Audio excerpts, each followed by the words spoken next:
got a T-shirt with bloodstains all over it. Maybe laundry isn't your biggest problem right now.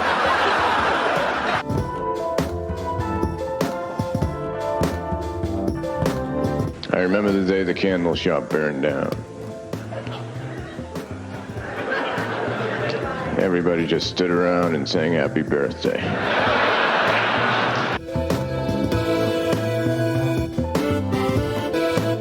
And a security guard came over and said, "You're gonna have to move. You're blocking the fire exit." As though if there was a fire, I wasn't gonna run.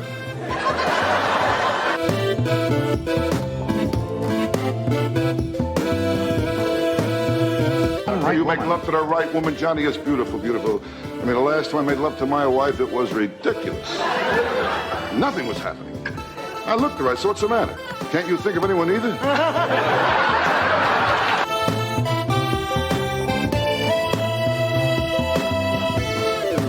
I never learn, you know, like a waitress will bring my meal. "Hey, enjoy your meal, you too!" But you don't have one, do you? I'm a doofus. If you do eat, enjoy it when you eat it. If you have a break or something later, if you get an opportunity, that's all I'm trying to say. That's all that I'm driving at, really.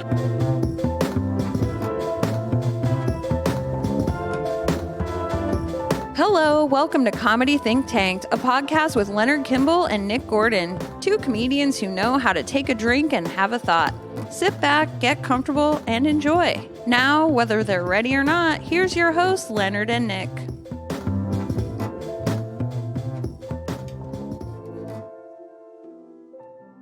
Hello and welcome to Comedy Think Tanked Podcast. I am Nick Gordon and I'm here as always with my good friend Leonard Kimball. Hello, Leonard. Hello, Nick. How are you? I'm doing well. Cheers on this fine afternoon. Yeah, I'm doing fine also, by the way. I said that. I asked that. I said, how are you? You did? Yeah. Oh, let's play back the tape. Yeah, see, it was right Got it. there. Oh, yeah. Okay. Oh, wow. All right. Sorry. I'm doing great. Technology. Good. I'm glad to hear you're doing good. What are you drinking? I am drinking Clear Cut India Pale Ale. Wait, is that IPA? Or is it Indian? It's not Indian Pale Ale. It's India. India, yeah. I think so, yeah. All right. So Clear Cut IPA from Island Dog Brewing in South Portland, Maine. Beauty. Yeah. Where we're going to have shows coming up. Yeah. Shout out to Island Dog Brewing. Yeah. Yep. Right. It's awesome. This is my favorite beer there. Is it really? Yeah. What's the first date? July 24th? July. Sorry. Excuse me. July 24th. Yeah.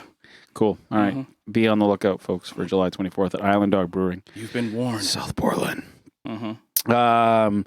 Our guest on today's podcast was the one and only. You've heard the name before on this podcast several times. Oh my God! Yeah, about 1,000 times. About 1,000 times. People have talked about this guy, and we got him. Tim Ferrell. Tim Ferrell. Yeah. Yeah.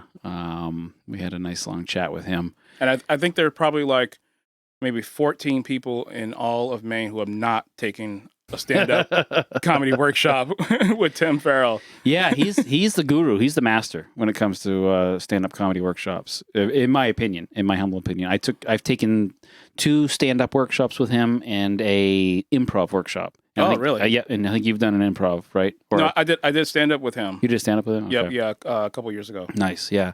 Yeah, I don't know, but he's got the formula. Excuse me.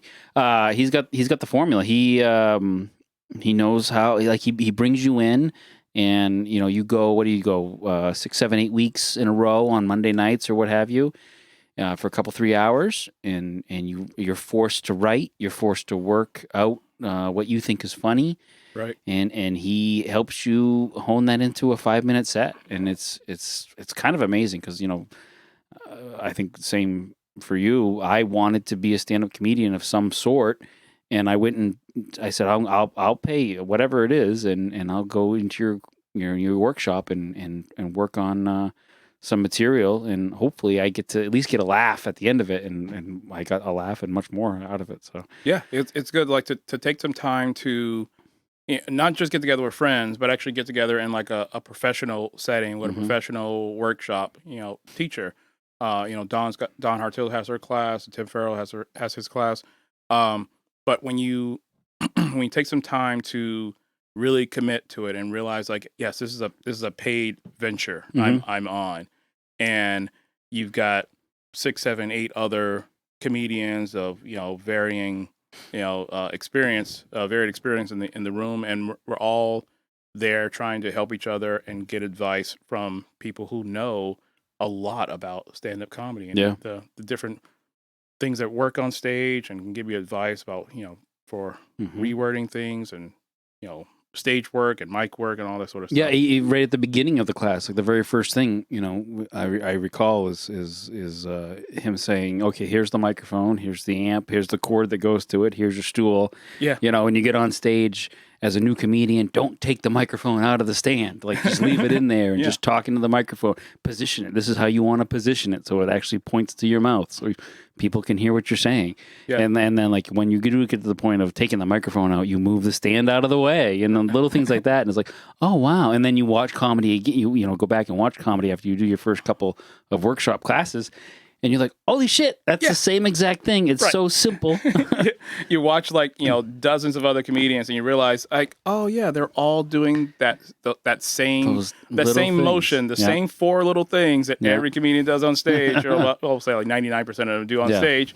Take the mic out, move the mic stand out of the way, blah, blah, blah, blah, and then start putting it back in when you're about to be done, and like staying on stage and shaking hands and all that sort of stuff. It seems so simple, but you have someone show you that and teach you that, and it's like that sticks with you, and you're like, oh wow, now I can be a stand-up comedian. And that's really all it takes, because once you learn how to, what your voice is going to be and what you're going to write about and talk about, the rest is like little things like that, like just making yourself more presentable and professional. So it's really cool. I mean, I think there's definitely a benefit to doing workshops. Yeah, for sure. And one of the things I really like about workshops is I like giving advice to other comedians. Like, again, I'm still new to this, and I like seeing like, oh, hey, if you use this word, or have you thought about going this route with that joke, and I think it'll be good, and to see like advice that you give to other new friends, and seeing it work on stage, it's really like glorious in that moment. Like, oh yeah, I helped him do that joke. I helped her do that joke. That's all.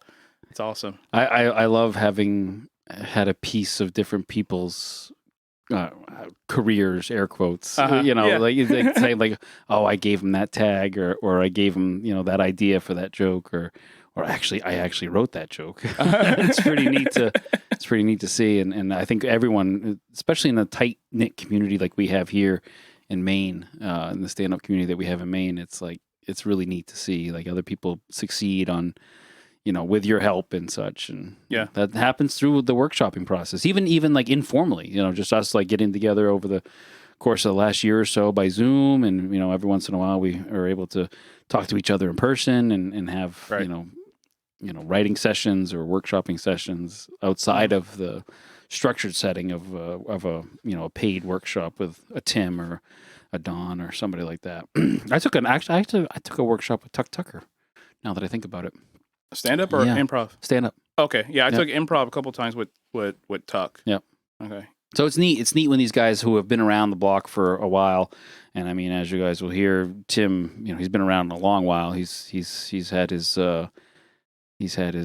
foot in the actual the business, the true like New York City stand up. Right. Like he was there, man. Hey man, he was there. I was in the shit, man. You don't know. Yeah, you don't know. Bullets flying everywhere, man. Yeah. But no, like 1980s New York City. Like, I mean, I just can't believe it. That's, I mean, obviously it's believable, but it's like, wow, that's so cool to know somebody, to talk to someone who was there.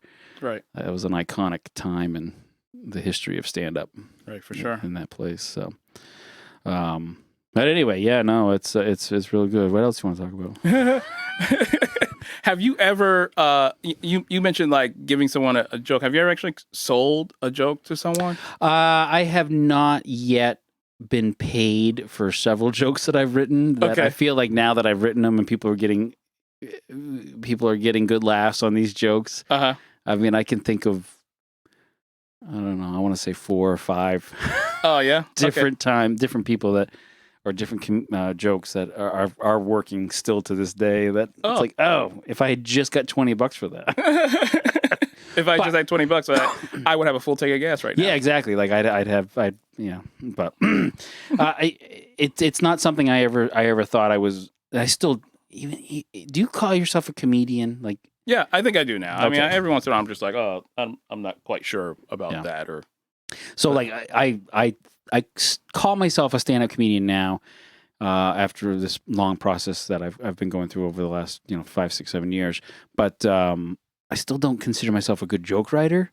So it's hard for me to say like, oh, I wrote that, and that there's a value, like there's a monetary value to that. So maybe in the next few years I'll start writing, for other people and say like, I'm going to charge you, $100, and you and I are going to sit and write jokes, and then you're going to go perform them. And I'm never going to tell anyone that you're doing things that I actually wrote for you. Because, it's hard. It's hard to do. Well, and not that my jokes are amazing or anything like that, but, I think I... Well, and sometimes you're writing a joke that's for someone else's voice. Mm-hmm. Like I've had something come to my mind, and I was like, that joke is not from me. Right. And so I've like messaged someone to say, I just thought of this while I was in the car. And I would never say this on stage. But you can. But hearing the things that you said on stage, I think like this is something you would say. And I think this is funny. So like use it if you want. Otherwise, whatever, no skin off my back. Maybe that's a business model that we should get into. I don't know that it's necessarily lucrative. Well, for all the money we're making with this podcast, I don't... I wish we had a bag of nickels that could just shake right now. People would be like, holy shit, they're actually making money. Wow, that's a lot of nickels or a lot of beer caps. Yeah. Oh, that's a good idea. The beauty of podcasting. We can do sound effects. Oh yeah, no, but it would be neat to have that opportunity to try to help somebody. And much like Tim helped us and other people have helped us along the way. To be able to sit and kind of dissect and say like, oh, use this word, not that word, or what about this, or what about this, and that'd be a fun process. So maybe someday we'll get into that. Yeah, I think it'd be good to organize something. Yeah. But can't recommend enough taking some comedy workshop, finding something local, finding something over Zoom if that works as well. And finding some professional to give you advice. 100%. And even when you're doing open mics, I did open mic on Zoom with one person, and then message them later to say like, hey, here's the last clip I have. You have any advice for me? Yep. So there are lots of comedians out there that are really generous with their time as well. And they love it. They love the comedy. They want you to succeed. Yeah, your success is their success. I feel that sort of way with Mark and Tuck and Don and the Portland Comedy Co-op with Connor and them. Like all those guys, any bit of success that happens, in this community helps us all. Yep, everyone, right? Well, a rising tide lifts all boats. That's cool. You should write that down. That's pretty I think good. Somebody else already has. Oh, okay. You can't get somebody to pay you for that? No, I can't. Oh well. Maybe someday. But until that time, everyone, why don't you sit back and enjoy a nice conversation with Tim Ferrell. All right. Thank you, guys. Thanks.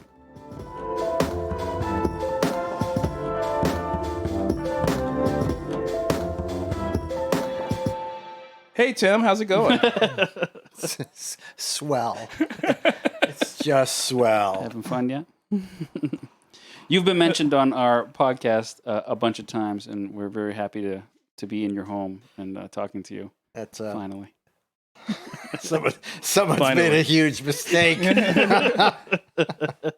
No, it's some sort of godfather of local comedy here.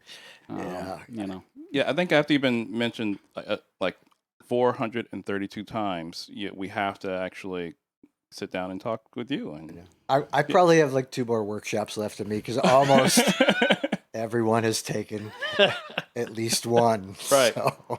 But yeah, I mean, a lot of people we talked to said like, oh yeah, I was in a Tim Ferrell workshop, and I'll tell you, it's also right place, right time. When I move back, the Comedy Connection was starting to hit its stride, and Oliver was not opposed to me walking in there and doing what I did. So it was like a perfect storm, and I built it from there. I just built it up. So when did you first start doing that? teaching stand up or Yeah. working at the Connection? Well, okay, We got time to talk about both. yeah, we got time. let's go as far back. Let's go Well, far back. I own it. It sounds so pretentious. Nobody just fucking goes, "Oh, I'm going to start teaching stand-up comedy." That's Right. just fucking insanity. That's such bullshit. I did not. I didn't just. Oh, I'm going to. It was a weird process that I just sort of fell into, and that was the result of running a comedy club. And I was responsible for the room, and eventually comics would walk off and they'd want notes, and I liked giving notes. I understood how to give notes. Oh, okay, that's cool. And it really helped the room. And then I started doing workshops, but they were writers' workshops. They were working comic workshops. And then somebody said, I have friends that want to try this, and sort of devised a program from there. I was one of the first people to start teaching stand-up in New York City. Really? I mean, it was not a thing. It was not Really? something. No, in fact, a lot of people are like, "What the fuck, Ferrell?" Like, We just come and do this. What year was that? Like, I'm gonna. Oh gosh. Well, a roundabout. 80, 86, Okay. 87. all right. Okay. The club I had was called Who's on First, and that was at 65th and First Avenue. So down the street was Dangerfield, Yeah. and they're at 61st, and then Catch is up the street, and the comic strip is just a little farther up. Damn. So Catch we a had, Rising Star. Yeah. Okay. so we were a small club, showcase club.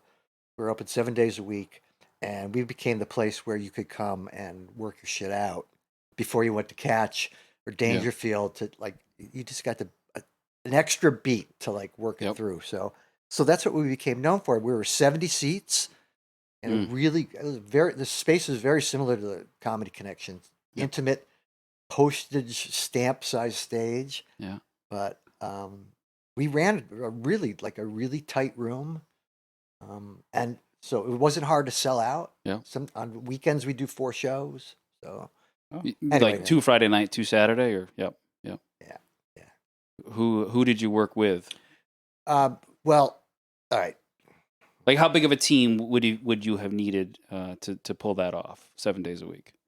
I only had one partner. Really? There was staff up. There was a restaurant Yeah. upstairs. So there's a lot of the ministrivia we didn't have to deal with, like the booking and of the room, Yeah. not the comics, but just reservations and all that. So it was sort of ran itself on some level.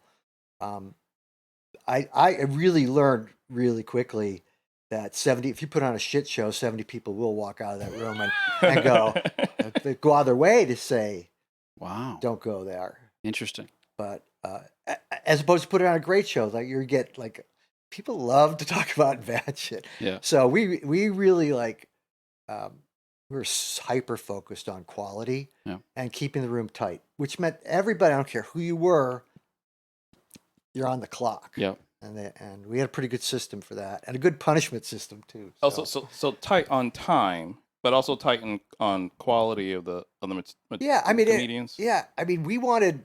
We were not. No one's walking in there doing 30, 40-minute sets. Mhm. Everybody's posting 8 to 10, 15 at the most, and you had to call and go, look, this is what we'd wrangle with that because we really like that. Our bread and butter was you could see this a lot of comics. Yep. In an hour and a half, 90 minutes. So, Okay. But yeah, I stood in the back of the room. I emceed for the longest time, and then I finally realized that there was more profit for me in the back of the room, making sure everything was running properly, because this is too much to do. Right. And the up and down is just When you're really running an actual business. yeah. So you were doing stand up yourself? Oh yeah, Okay. I was really lucky when I moved to New York. I got into a show, Naked Lunch, which ran for 8 years. It was a play produced by Joseph Papp. So I had all this spare time on my hands, and I eventually, I didn't screw up the courage. I'd been there a couple times, but I went to the comic strip their protocol in those days was Monday, 10 a.m., stand in line, pick a number out of the bowl. There were only 10 numbers in there, and if there were 100 people in line, so you. Oh wow. But the second night I went, Gilbert was on, Yeah. Okay. and I'm sitting in the lobby, and Gilbert comes in, and he goes to the bartender. He goes, "Switch shirts with me." And the bartender's like 10 feet tall. So they switch shirts, and he goes, "Give me those ice tongs." And I've only heard his name. I haven't seen him. Yeah. And I'm on the list, but everybody gets bumped. Gilbert walked in, so I go in the back of the room. And Gilbert goes on stage with a giant, a tumbler of ice with a little bit of water, just a giant glass.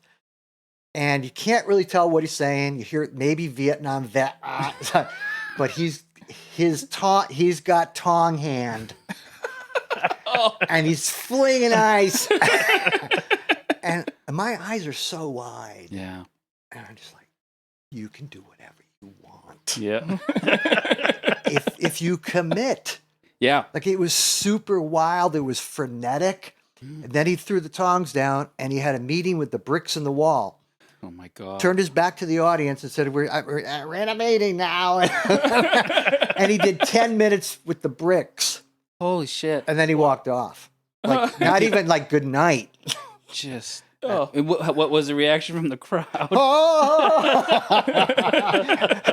now, please welcome an open micer. Wasn't me. Thank God. Yeah. Wow. Yeah. So seeing that, because it was just, I'd seen stand up, very bam, bam. Yep. But seeing someone fling it like that with such abandon, it's extraordinary, and it was eye opening right away. Did you at that moment? Did you crave more for yourself, or did you think like I need to be involved in this, but as a peripheral person, not as a performer? I was stoked. I saw potential. Yeah, I saw potential because 2 weeks later I did get my number. Yeah, and I had a 4-minute set, and at the last second, my friend Steve DeSille came with me. He had brought a gorilla mask. He said, "I dare you to fucking wear the mask."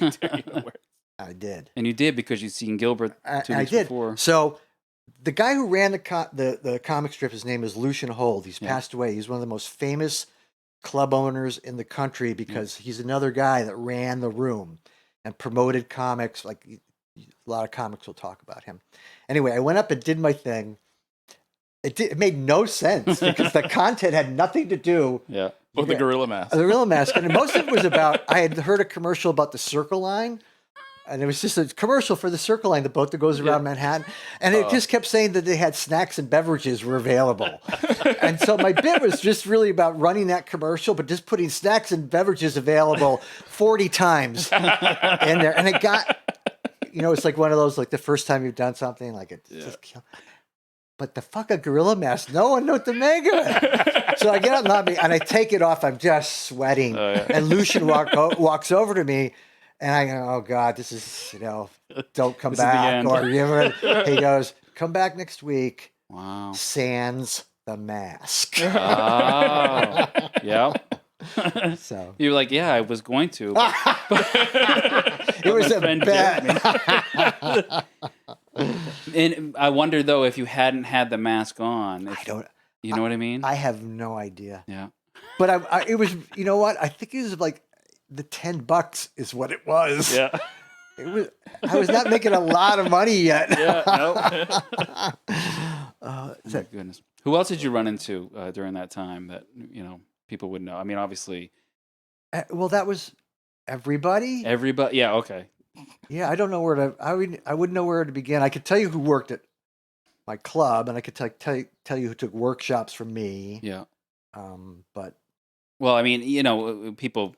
1980s, people think, well, Jerry Seinfeld and all these other names and whatnot. Yes. And everyone's kind of coming up together. And now you look back and you say, like, these people are just humongous. But obviously, there's all these other people. Same thing here in the local scene. I'll give you the example. Yeah. Well, everybody else was just like kicking ass and crushing. Ray Romano was still in the trenches. Yeah. But he had a bank job. He worked at Citibank. Yeah. I watched this guy just grind it out. And he it took forever for that guy, but he never gave up. Never gave up. And literally all these guys around him, boom, boom, they're all, especially going to L.A. Yeah. Ray was the last one, though. Wow. Larry, I wouldn't say he's the biggest now, but he's definitely a household name. yeah. This is incredible. So you would have worked with him. You would have been. He took an improv workshop. Yeah. When Lucian hired me for the comic strip he said, I want to have an improv company with stand-ups. Yeah. Do you think you could pull out? Oh, man, stand-ups are the worst improvisers, but yeah, I'll see you know what I mean. Mm-hmm. So he did it. He came in for a couple. It wasn't his. Yeah. Wasn't cup of his tea thing? at all. Okay. But there are a lot of other. Chris Rock did it for a little while. That's cool.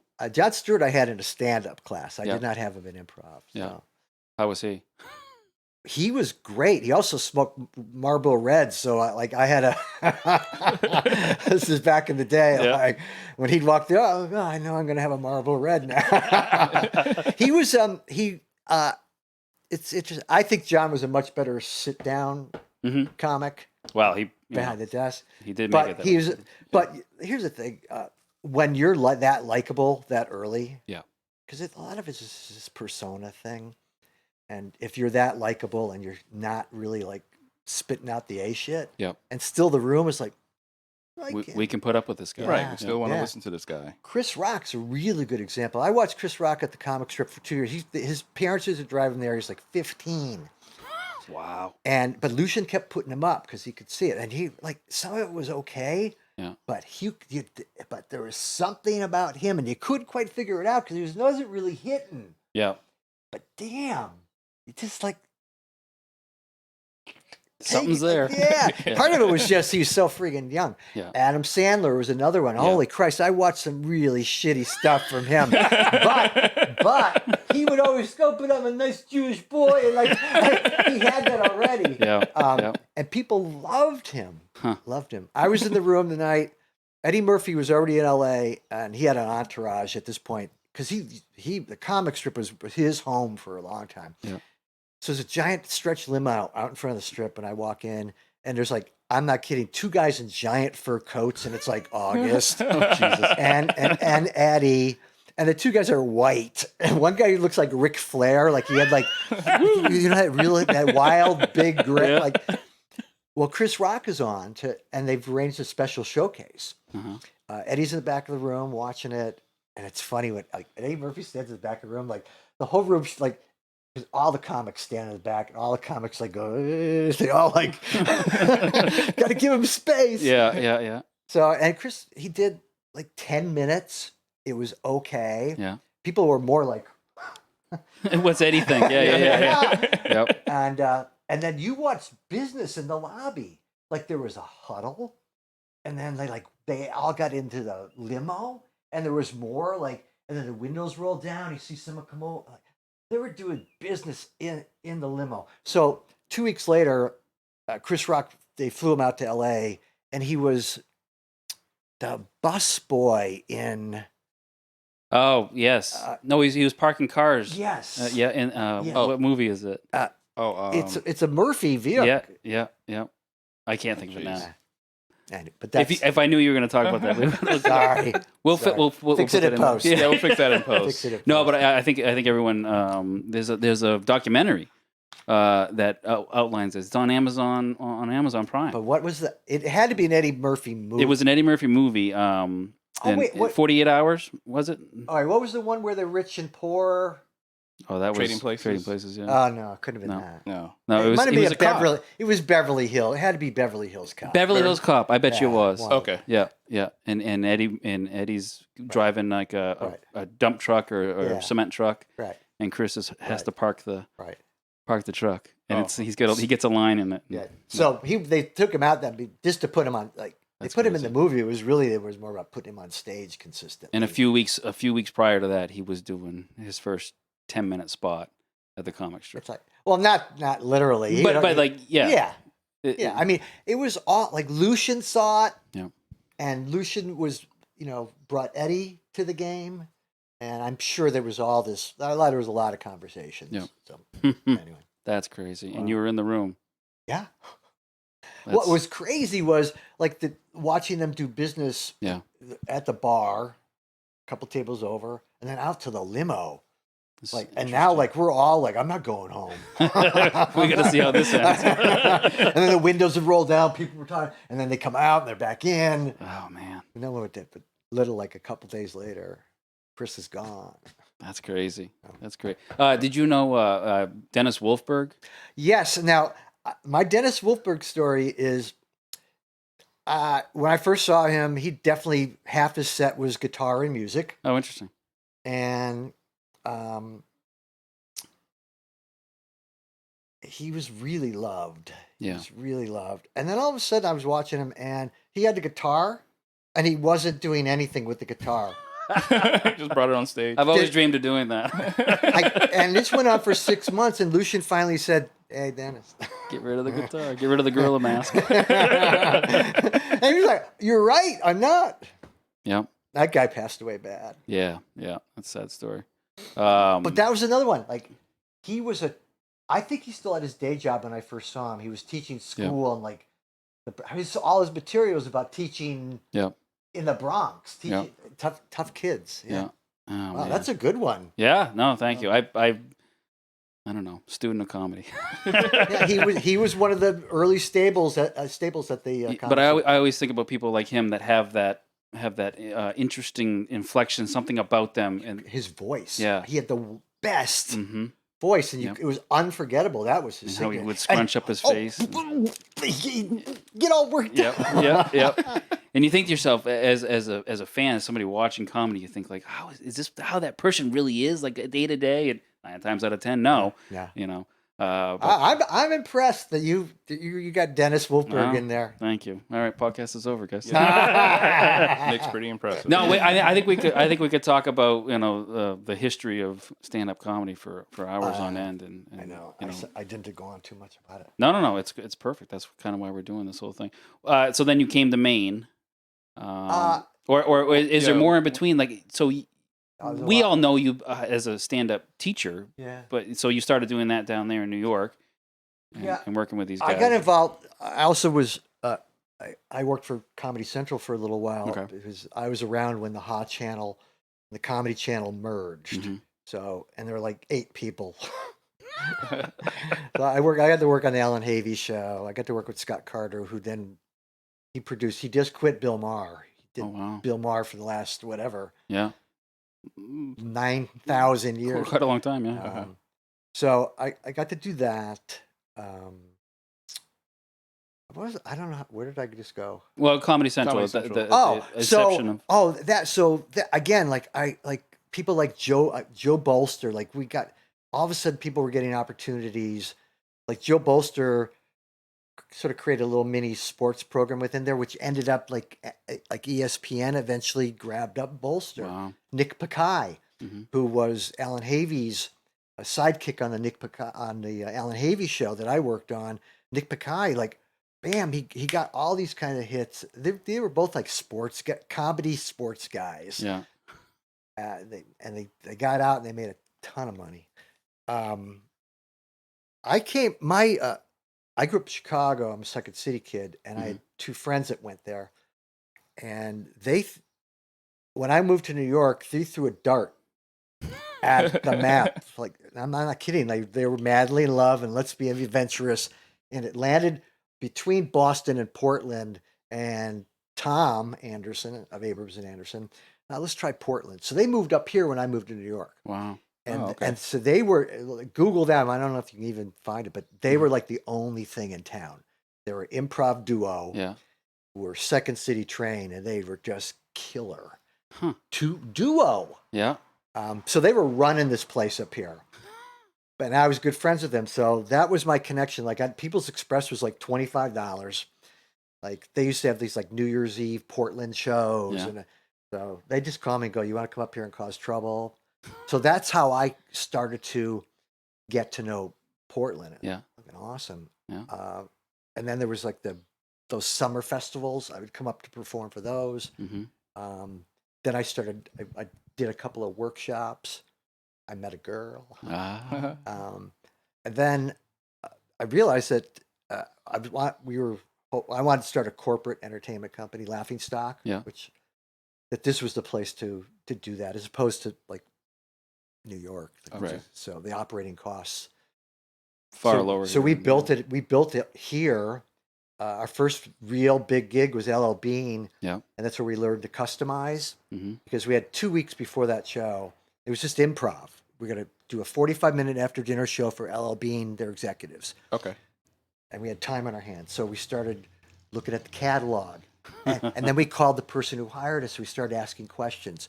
So the time we got to the show, like every time we said the ugly boot, like they're only gonna. So we figured out how to do customized improv for corporations across. So we were like this Fortune 500 entertainment entity, but we ran it out of here. Yeah. But then everything was on the West Coast. So I moved everybody out to Tucson for 4 years. That was a horrible. Oh, It was like unbelievable, the business part of it. Sure. But my daughter got on the phone one day and said, I can count to 10 now. I don't know who you are. Speaking in full sentences. And I understand you're not coming home for another 9 days. All right, put your mother on. Yeah. We'll figure this out. And so it was like, because I had kept working connections in New York. I was doing some odd jobs there. I said, let's just go back to Portland and call it. Yep. So we bought this. Yeah. Nice. Yeah. What year was that? 1990s? I have no idea. I have no idea. I can almost do it for you because we moved back because this house is, I think it's 18. Mm-hmm. It might be. I don't know. Yeah. Well, Karen Morgan should know. Karen Moore, we'll ask her. Yeah. Part 2 of our interview with Karen. Yeah. What is Tim's life? So you came back here, and the Comic Connection was already up and running, or were you integral in the? I development was there? when I had left, the Comedy Connection was working out of like Dock 4 or something, or it was in an odd space. George was like it, and when I came, they were talking about that space. When I came back, it was done, and the porthole was done. Yeah. And if the porthole wasn't there, I don't think Comedy Connection really would have existed. But yeah, and Oliver was so busy with Bob at that point. Yeah. And he was trying to work the room at the same time.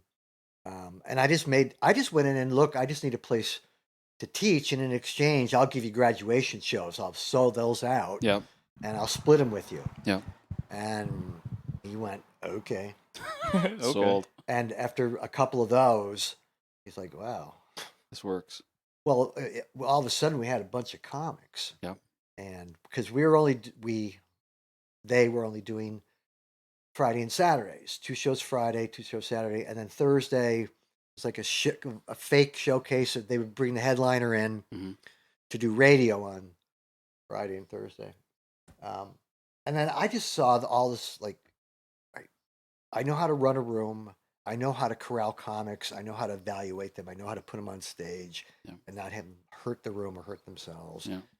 So finally, I finally went to Oliver. I said, I think we can expand on the showcase, because we were burning out on the 3 people that could, like, right.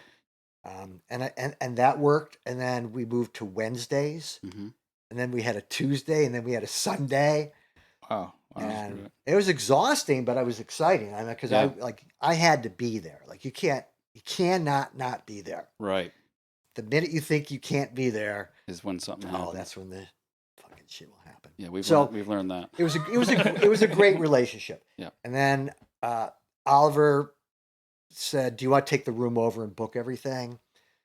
I said, "Well, you got to give me a title or something." So I was like, "You got to pay me a couple bucks." I said, "So talent coordinator and talent develop." I was already talent development, so talent coordinator. So he gave me carte blanche because there were no women headliners. In my head, when he said that, I was like, "Okay, slowly, I'll work on this." Because there are some great women who should be headlining. Yeah. But unfortunately, and Oliver's not the only one. Tits won't close my show was the mantra. Oh, really? Yeah. And I kept trying, and I kept getting shot down. And finally, I just went ahead and did it. And I wish I could remember. I'll come to the name. Like who you first had? Yeah. Okay. it's gonna come to me, but this is where Bob Marley totally like showed up at the right time. I am squared off with Oliver in his office. Ooh. And like he's standing up with his hands on his hips, and I got my hands on my hips. I want to say Lisa Landry. No. Yeah, Lisa Landry. Okay. And Bobby walks in all jokey, and Oliver goes, "Do you know fucking Lisa Landry?" And Bobby goes, "Yeah, she's awesome." Oh, nice. Oh, perfect timing. There's a win for Tim. There you go. So she headlined and she killed. Yeah. She killed. So that finally, so like people like Kelly McFarland, Yeah. you know, the Sherry, and then Karen, you know. Karen, of course. Well, Karen, Oliver had a thing, they butted heads because of the other thing that Karen was doing. And Oliver just wanted everyone's action. That was the thing. You're going to be in my house and you do other stuff, I get a piece of your action. It was a little bit of comedy mafia going on over there. So how do you say like no women headliners? But I assume he's seen female comics like featuring I am not kidding. It's so old school, and the best he can do to offer up for you, Leonard, is men get distracted. Okay. It's really old school. Okay. It's so close to Jerry Lewis. Yeah. I'm not kidding. It's just, Okay. but I think he still believes that. Like it's a really, he's not the only one. Okay. I mean, if in New York, I'm telling you. It was a hard fight for women. Judy Gold, we love putting her on. My God. Yeah. You know, but Susie Essman, she was another one. We love putting her on. But trying to come up with names too, but there's a but lot of people that. Oh my God. But the boys club was really strong back then. Yeah, yeah. Okay. So, like, if you went to catch and you for a showcase night, 11 comics, maybe you saw Elaine Boozler and one other. Like it was If you were lucky. 2. Yeah, otherwise, it was all men and mostly white men. Yeah. No, it's the truth of it. Yeah. Well, locally here, you've helped create the scene, and now some 20 years later, what do you think of the scene that we have going on now? I mean, obviously we're coming back out of this pandemic shit, but golly, guys, I'm going to start with that. I have a huge respect for anybody who gets on stage, as long as they respect it. Yep. I don't know if Empire is the answer. I think this town could use a club, a real club. Yeah. Because I think I think all the work that all of you are doing is super important, like just to keep people out of trouble. Off of drugs. Is that what we're doing? But I also fear like all the bad habits that form when, and I know you know what I'm saying. Yep. When the inmates run the asylum totally, like it's very hard to manage. Because it's like it becomes insular. Like it's hard to give notes to your fellow comedians. Yep. It's hard to get people to watch the clock. It's all that discipline. Yeah. And then also who's really giving notes? Right. Because like you told a pretty good story the other night, which is the thing about having the crib notes and somebody just taking it out of your hand. Oh, that's a good call. That's like a comic looking out for another comic in a kind of a safe way. Like, no, the word's not going to get out. You know what I mean? No one got hurt. Yeah. And then these venues drive me crazy also, because a lot of these venues that you're working, they're kind of whip and chair venues for me. Yeah. Their exercises is a distraction. I think so. I'm happy that everyone is out there. I worry about the discipline of it itself. I just wish we had a real club where you could build up the muscle in a more practical way and also get that discipline that's necessary. Because I don't think anyone's going, hey, please don't run that tonight. Right. No. It's whatever. Because that's the hardest part of the job too. Okay, I put this show together. Yeah. And I know all you fuckers. Yep. What are you running tonight? What are you running tonight? Running tonight. I love you all. Yep.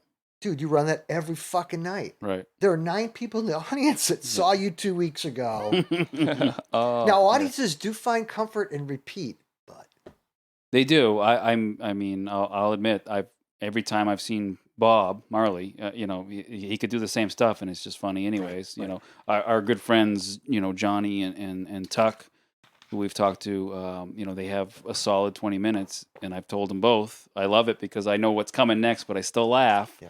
But other people, and I think because the opportunities aren't tremendous, it is hard to stay on top of your game. Mm-hmm. And then when you walk into a room and you go, "Oh my God, what a hot audience!" You look and go, "Oh, I can't do this. I can't do man, this. I'm going back to what I." I want to make them laugh. At least take your closer and put it in as your opener. And, come on, and then Do take something. Yeah. Guys, you don't get shot after the show. It's not. Oh, really? That's No, good. I That's don't. good to know. There are not industry people in the audience, you motherfuckers. Come on. No one's getting a break tonight. They don't come with the contract. Here, sign here. Here's a pen. Yeah. I think. Yeah, that's a. But good, I think that's a there's good always I don't know, there's always going to be workshops. There's always going to be people that are going to want to try it. Yep. Right. You talk about giving notes. No one's giving notes about it. So what's your philosophy? How do you work your workshops?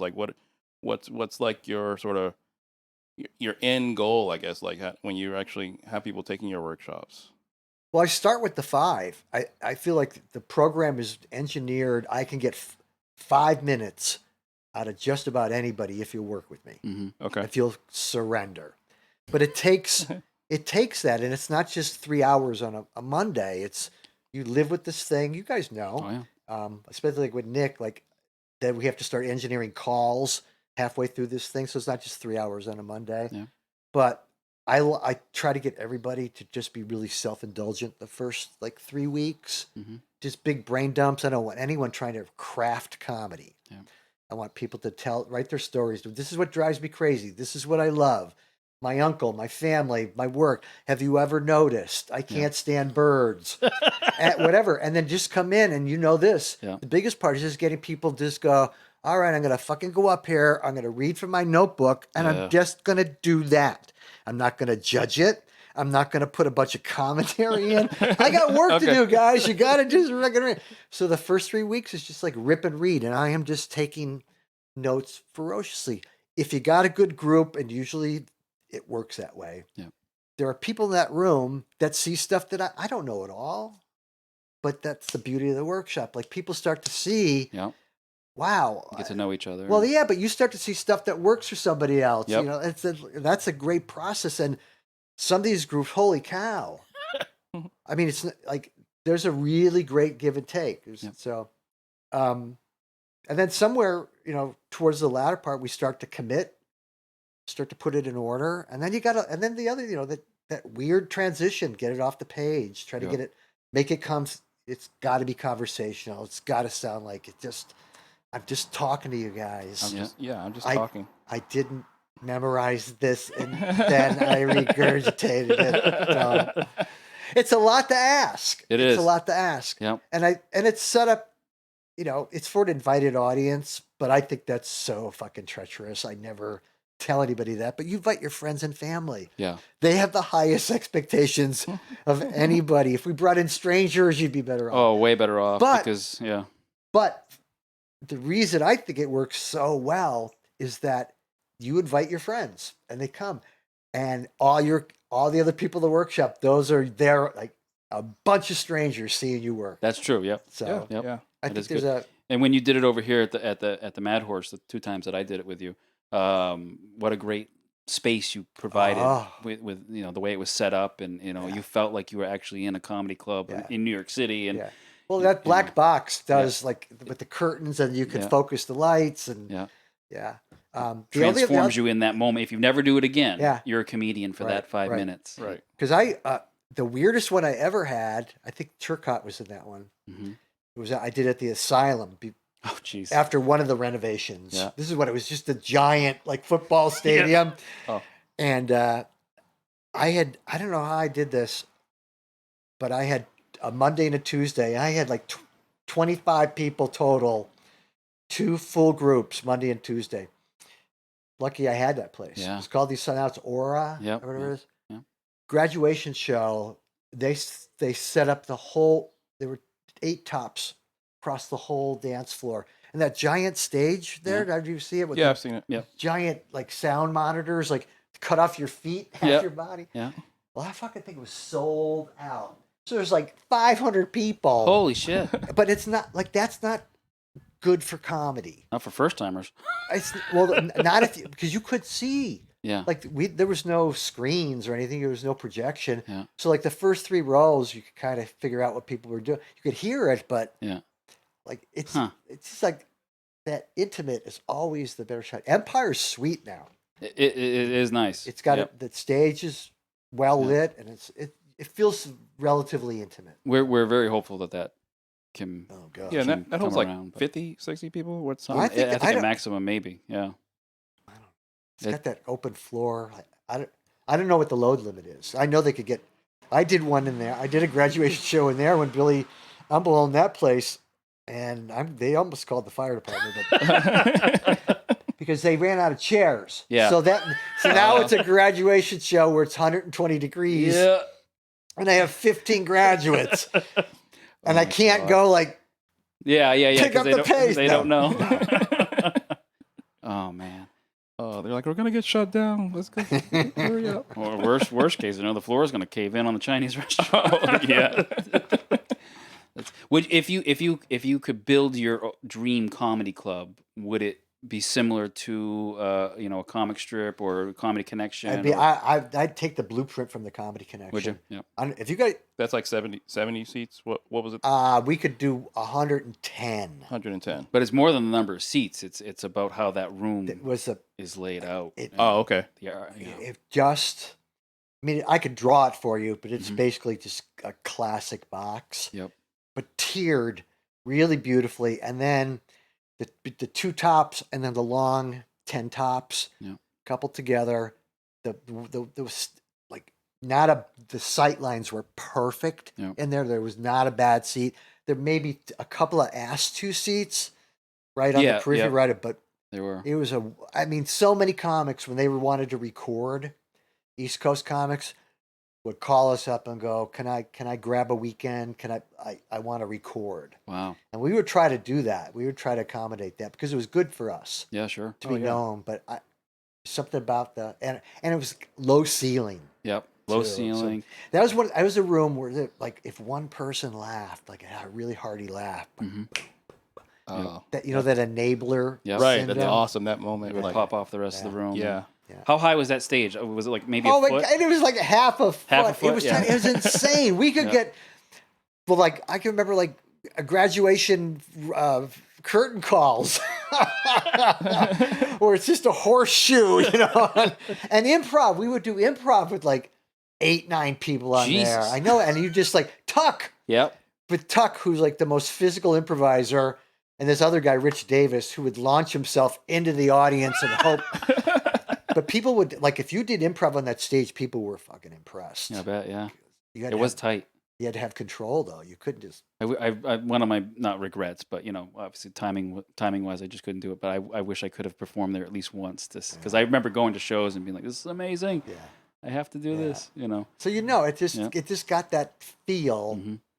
Um, And the way you would come in too, where it was separate doors to get into the actual performance area, and you could go out to get a drink, and it was set up. those doors, you could. Man, it took both my arms to open those doors. They were these glass doors, so you could see, and a giant picture window. But the bar was like you couldn't hear what was going on No, in the room. It was so well insulated. Yeah. so like it was perfect setup. The fact that the bar, you could see what was going on in the room, Mhm. the giant glass doors. Yeah. I dreaded the contest. That was the only time I did not like that room. Oh, really? Oh god. Do you not like contests in general, or just like one particular contest? I think comedy's hard enough. I get why contests exist. They're really good for clubs. Uh-huh. Not good for comics, but they're really great for clubs. They generate a ton of money. Yep. Okay. Fist holding cash. Yep. But I'm not a fan of it. It's arbitrary. Give me a break. Yep. And then just judging. Yeah. Like, you know what would drive me crazy? Like, all the like little rounds where people are working so hard and like you have the right people judging. Like, Yeah. and then you get to like the semifinals. It's like, all the way from MGX Radio. Never been here before. It just have like it's just like well, let's have an audience judge. It's just I don't. I'm reluctant to say I'm involved in the upcoming I'm sure you competition, and I'm sure you are. I'm not looking forward to it at all. I just like I know sometimes there's hurt feelings, and you know on any given day you're funnier than another person, but I get why they exist. I would fight Oliver on them, but they generated, and you know part of the problem is that I was so entrenched with all these people that I had brought to the game. Yep. And all of a sudden I'm the face of the contest. And now you got to do a contest where you got to break all their hearts. Right. And, truth or wrong, like you might be part of judging them now. Well, I never. No, but I'm saying perception. But the perception might be that you're part of the judging. No, I made it real. You made it really clear. As clear as I could, but still, it's just like it was more about why aren't you yelling at him because he, hurt feelings more than anything. So people don't behave normally in contests. Any competition really. There's a weird behavior that comes out. Yep. I mean, the worst one I ever saw was when somebody won. And just pushed everybody else off the stage. Like Jesus. It wasn't gracious. Like you could just feel it. Like it's sort of like we were talking about with Victoria. Like if you could just go, "Hey, I'm pretending to thank you." But I get why they exist. So I know with the Comedy Connection has been closed for some years here in Portland. What's the story there? If you can tell us, what happened? Well, the recession, definitely. Okay. That I mean, you can't get around that. Yeah, 2008. Right. Yeah. So and as the Comedy Connection went, the porthole, they went hand in hand. But Bobby was the straw that stirred the drink. Yeah. So if you're worried about Bobby, you're going to start worrying about the Comedy Connection. Yeah. And if you're worried about the porthole, you're going to start worrying about the Comedy Connection. So slowly but surely, like little things started to drop off. Like I always know the tells are always like, oh, we're getting rid of all the glasses. Now we're gonna have plastic. You know what I mean? Like this isn't good. The little solo cup, the little things, and you know what? Let's try and book Tony V again. You know, like I love Tony V and Jimmy Dunn. They're so awesome. Yeah.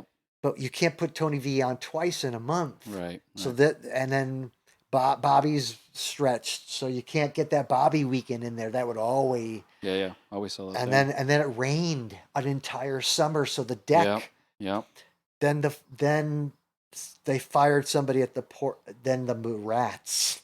The rats is what I always heard. Well, you're going in the wrong order though, because the pier needed work, and there wasn't money, so the work wasn't getting done, and that work directly affected what was like the rodent issue. Like it all was. There were rats. There were rats in the porthole. Okay.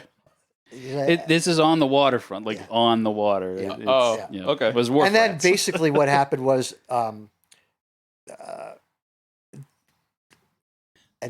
what happened was a couple of business people decided to behave like business people and just let it kind of run it into the ground and see what the fuck happens. The health department came in and shut the porthole down, and then the Comedy Connection.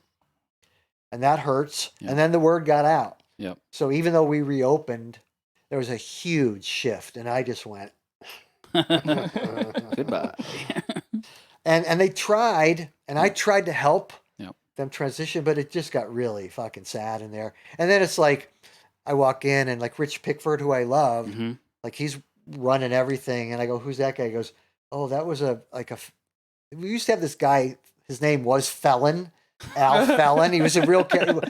But then they all of a sudden, it was that guy goes, well, that's actually a felon that they hired because he'll work for $8 an hour. Oh, so man. the Yep. whole thing just went down. All the pieces came into place Yes. for destruction. And Oliver just hung on to Bob yeah. and managed to, and got rid of the porthole. Yep. Okay. And got out of that. So he survived. Mhm. He survived. Bobby and he, Oh, they're still doing well. oh, are you kidding? My God. Are you kidding? No. I still the other day we were talking about watching Bob Marley, so prolific. But every time somebody because he posts every day. Yep. Oh yeah. You look at 970 shares. Yep. 10,000. But I do the math, and that is, if you just do conservative, 2% of these people clicked on the website and bought, because at least one person buys a DVD every day. Yeah. His merch is out the door. Yep. Yep. Oh, nice. For sure. That's the thing Oliver figured out really quickly. Yeah, I was going through my CDs the other day. I've got 10 Bob Marley CDs. I was like, I don't even know how I got these. I think sometimes they would book contracts, and I kind of scrunched my face because I understood the numbers. Yeah. And you'd see these low ball contracts come through, and then you realize, holy shit, the merch that they agreed to, before and after, they make more money on merch sometimes. Yeah. They get the 100% of that, right? I mean, I don't know what the split is. it's in their favor, though. Yeah. So with the Comedy Connection closing, did you still keep up, or did you start back up doing your workshops? And you've also done a master's level, or is that not just trying to get people to build their first 5 minutes, but Yeah. how did you continue to do that, or what? Talk I about your master level. I took a couple of days off because I was so in love with that space. Yeah. And then Billy Umble from Empire called me. He said, "Oh, that sucks. Come on over here." Now, I have to say it wasn't ideal because it was Jazz Mondays or something. So, right around the first hour, you got them all working. And I was a doop, doop, doop, doop, doop, doop, doop, doop. And I would just ignore it. But anyway, I found a space pretty quickly. But at that point, I had built up quite a sort of a pack of comics. Right. So Tuck, Johnny Yater, Karen, and then Nellie Edwards. I'm trying to think of people that Kate. Yep. Kate Okay. Maloney. Yeah. We would go Nellie had this place out in Yarmouth, and we would go. I do workshops out there at the coffee house, and they were so much fun. Yeah. And it was really we just meet once a week, and it was $25. And we'd laugh so hard, but we get a lot done. Johnny Ader would walk in, he'd go, "Well, I got 25 premises." Every week. Oh my God. And that fucker would walk out with 3 in the bucket. Jeez. Fully done. Tuck and Kate would go at it for an hour, just tease each other, and they'd both walk out with brand new bits. Karen, her work ethic. Oh yeah. She'd walk in and go, "I need 5 new jokes." Yep. And she'd walk out with 5 new jokes. Damn. Great. So, Wow.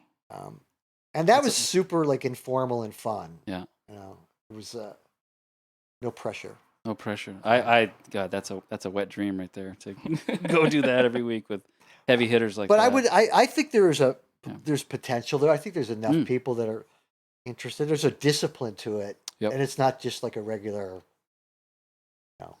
We've been trying to do stuff like that though. Yeah, as much as we get on ourselves about not spending enough time writing, but when we're actually gathered, when there's 5 or 6 of us, in a room or even over a Zoom lately, you do realize, this is where we're actually most productive, when we have 5 people, poking each other to say, okay, change this, change that, or this is good. The premise that those guys are operating on is if we hire Tim and pay him a nominal fee, it forces us. Right. We're showing up once a week. We know we got to be here. Yep. I got to cough him $25. Yep. What is Tim's point of view? Yep. I'm not putting myself on stage. I want all of you to succeed. So I'm batting for all of you. So great. We all really appreciate that, by the way. Well, it's speaking on behalf of anyone who's ever worked with him. It's, I just don't want shitty comedy out there. I'm serious. Like that, like it really, like when you guys were asking before about what do you think about the comedy scene, like I can't control it. I am a very, like, I want to oversee it all on some level. But you're all big boys. But you just know when a shit show happens that who's going to come back? Yep.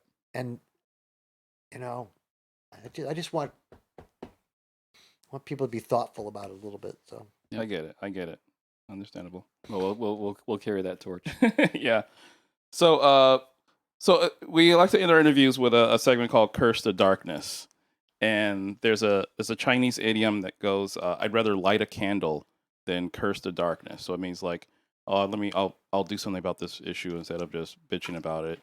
But in opposition to that, we'd like you to actually curse the darkness instead. So if you can talk about something you want to complain about that you don't have any plans on actually doing anything about, you don't want to burn any calories to fix anything, but I'm gonna have fun complaining about this.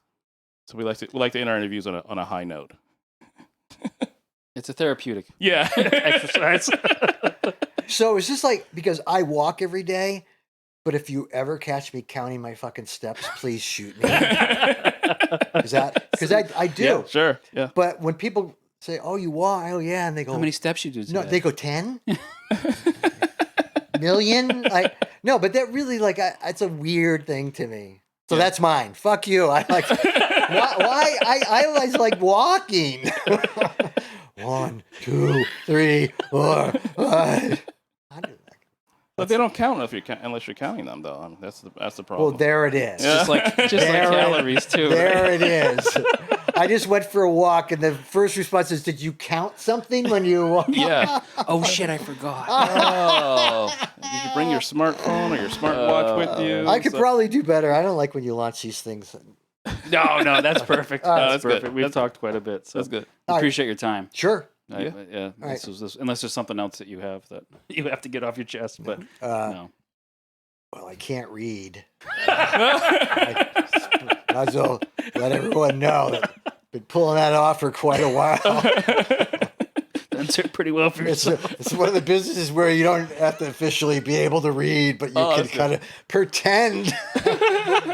Yeah. I don't know. It's better when you do it out loud. Go ahead. I'll follow along as you. Yeah, let me just hear you do this. All right. This is fun. Thank you, guys. Tim. Thank you very much, Tim. Thank you.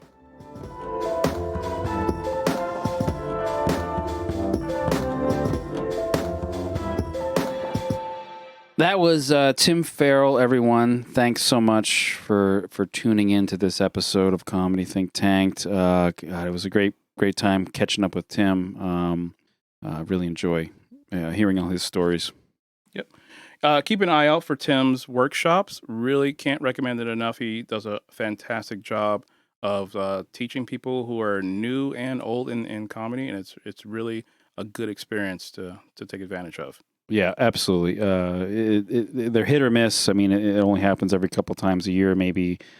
But if you get a chance, him or anyone else, really, like, check out workshops. They're invaluable when it comes to stand-up comedy and what have you. So, sure, awesome.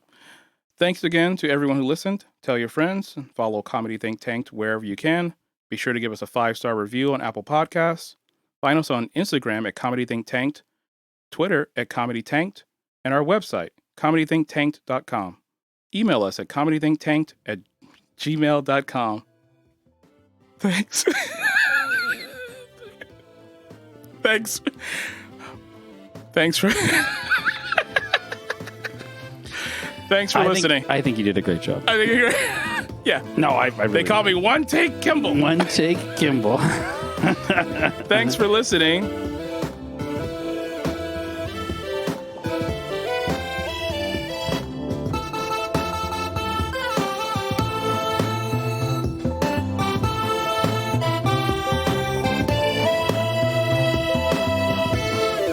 Theme music was written and produced by a minor, Ralph Birgfeld. No comedians were hurt in the production of this podcast. All audio snippets of actual funny punchlines were not written or performed by any of us or our subsidiaries. Rather, they are express written bits of professionals we admire. Let the civil actions be filed. Any opinion heard, actual or implied, is that of the Comedy Think Tank producers and their guests. Any slight, insult, affront, slur, disparaging remark, snub, rebuff, rejection, or spurning, no matter how derogatory, pejorative, or abusive you may feel it is, was not intended, but for comedic, entertaining purposes only. Thanks for listening.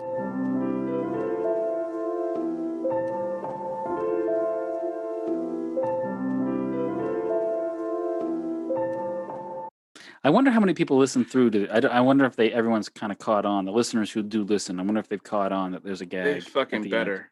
They're 'Cause you fucking work better. hard. For how much I sweat and stress over what to put there. It's like your outros. When you gave me that shit about not using that question mark on Brian Plum, I'm the same way with the outro. Like thinking about what's gonna be there and editing it. Like, oh, this one's like 20 seconds long, but it's a really nice moment. Oh yeah, we are making fun of this, and someone's got to hear this. Oh, this is awesome. Fuck, no one's listening to the end. Piece of shit, goddamn motherfucker. God damn it, sons of bitches.